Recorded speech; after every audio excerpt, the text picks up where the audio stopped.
kasus-kasus yang merupakan dilema etika atau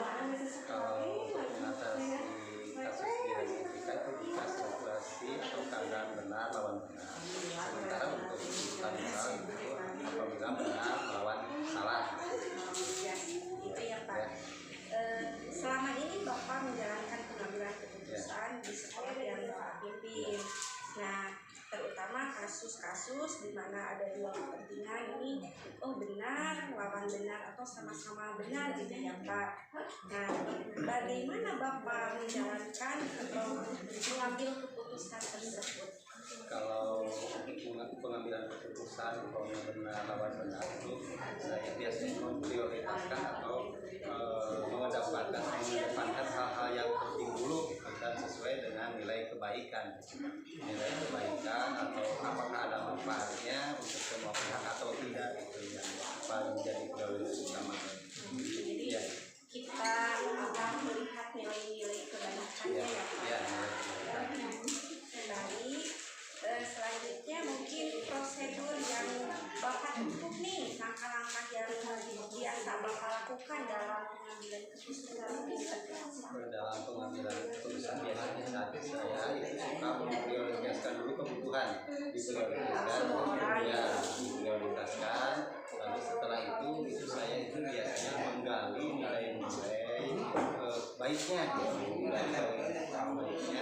lalu saya tinjau siapa yang terlibat, saya tinjau, lalu juga mengumpulkan fakta-fakta yang dikumpulkan, apakah memang sesuai aturan atau sesuai prosedur. Juga setelah itu saya kaji rasa orang banyak, mengkaji setiap orang itu rasanya Harus baik gitu ya, jadi harus baik pada semua orang. Hal apa saja yang selama ini dianggap efektif dalam pengambilan suatu keputusan? Kalau untuk keputusan itu dapat bermanfaat untuk semua orang, jadi ada manfaatnya untuk semua orang, tidak ada salah yang merugikan. Lalu keputusan yang saya putuskan itu bisa dipertanggungjawabkan oleh saya sendiri. Dalam hal pengambilan keputusan, apa sih yang mungkin Bapak hadapi? Kalau dalam tantangan keputusan, jika semuanya dianggap benar, harus diselesaikan. Jadi harus diselesaikan. Istilahnya kalau ada yang langsung itu diselesaikan secara spontanitas, tapi kalau bermasalah itu biasanya saya menentukan jadwal untuk langkah penyelesaian. Jadi begini, Bapak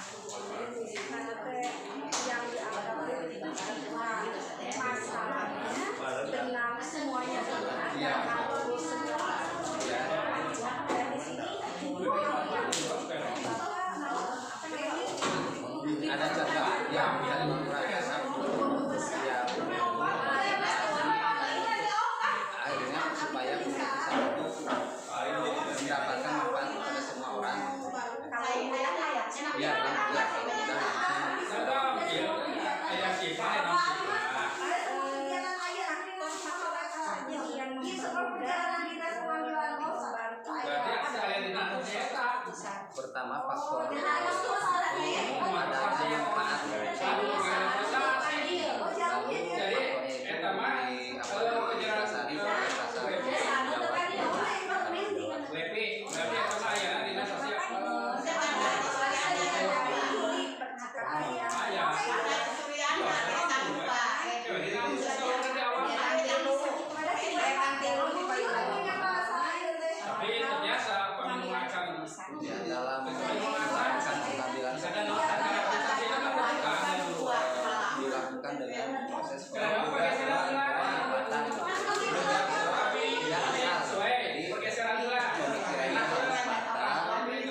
Bismillahirrahmanirrahim. Assalamualaikum warahmatullahi wabarakatuh. Waalaikumsalam warahmatullahi wabarakatuh.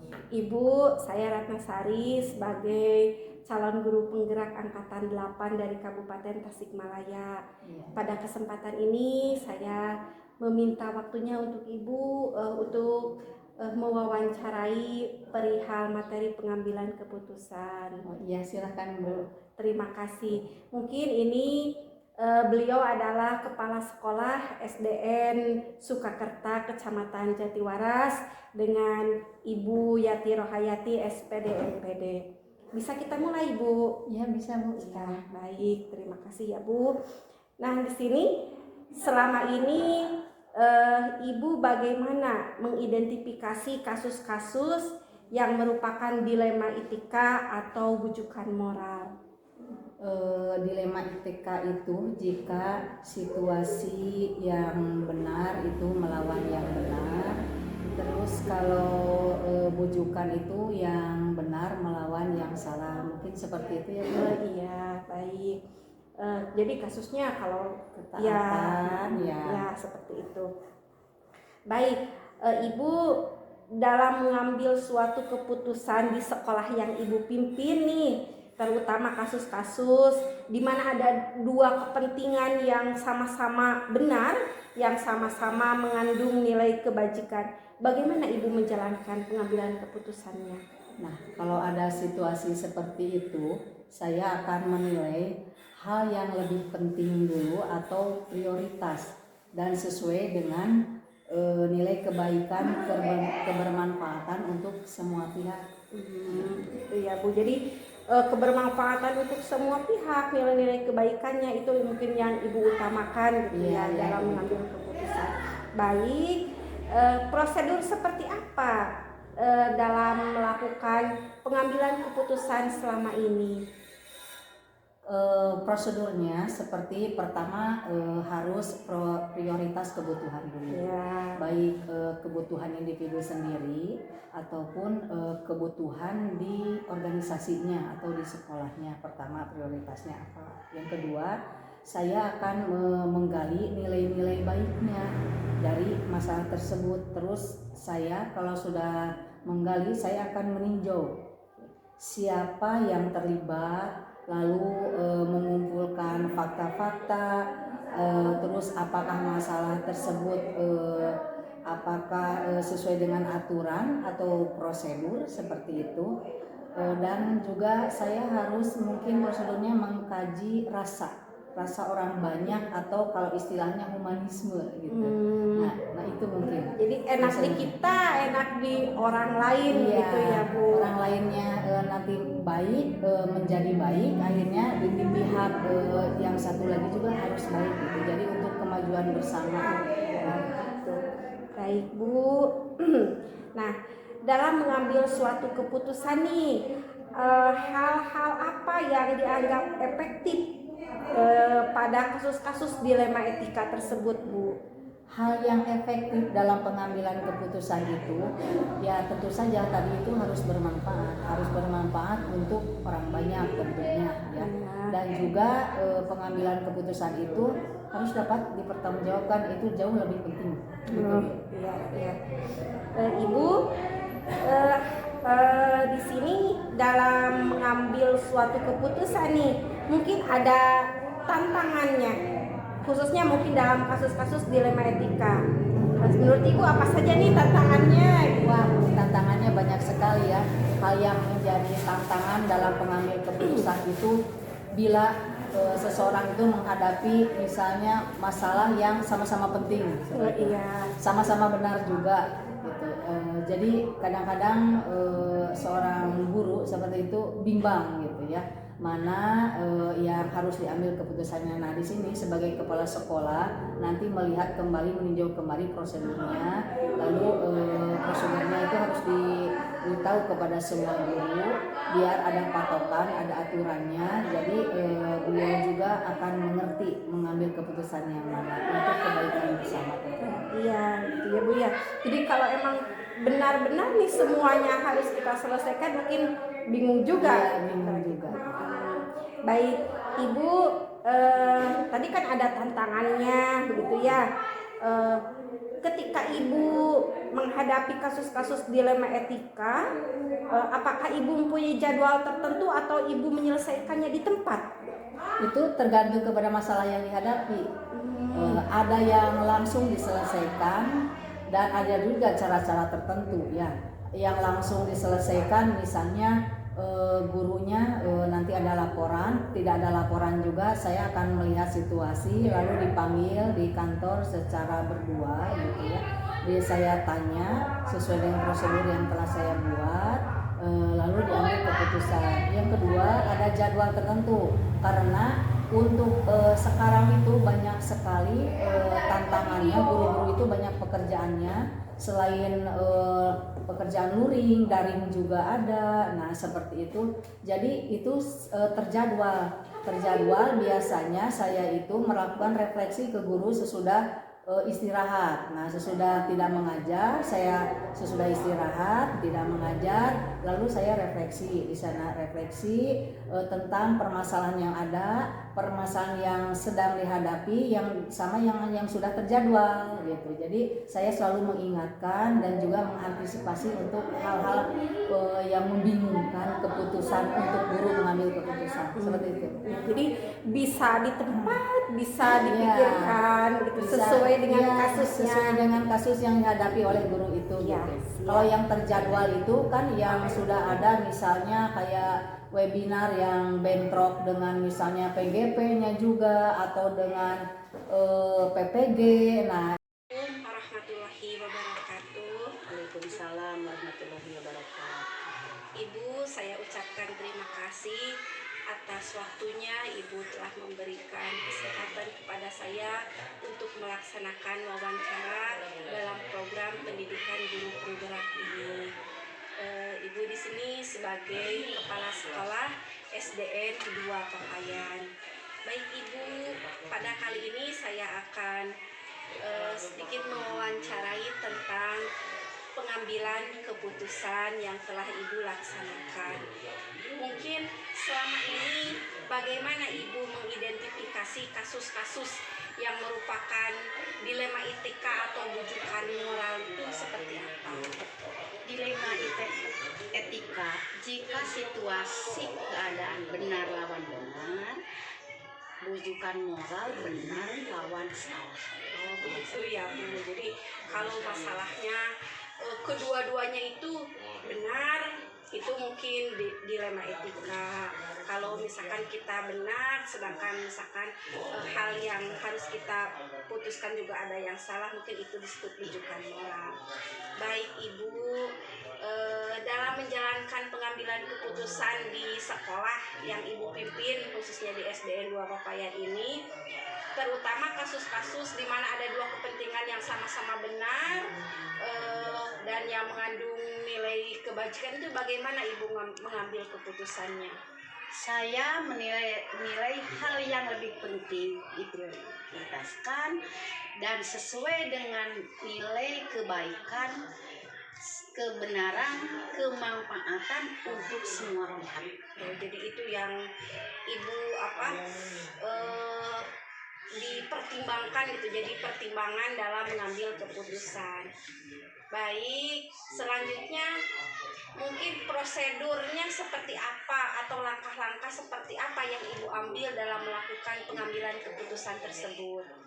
Diprioritaskan kebutuhan, saya jadi nilai kaitannya terus saya tinjau siapa yang terlibat, mengumpulkan fakta, apakah sesuai aturan, sesuai prosedur, mengkaji rasa orang banyak. Itu yang saya lakukan.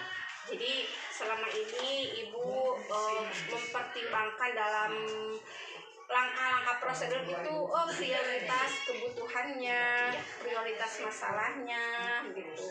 Mempertimbangkan banyak hal yang harus sebelum diputuskan, itu prosedurnya mungkin dipertimbangkan. Baik, selanjutnya mungkin Ibu hal-hal apa saja yang selama ini Ibu anggap efektif nih dalam pengambilan keputusan pada kasus-kasus dilema etika yang pernah Ibu menghadapi? Satu, pengambilan keputusan dapat bermanfaat untuk orang banyak, dapat dipertanggungjawabkan. Itu yang Iya, terpenting. iya, iya. Baik.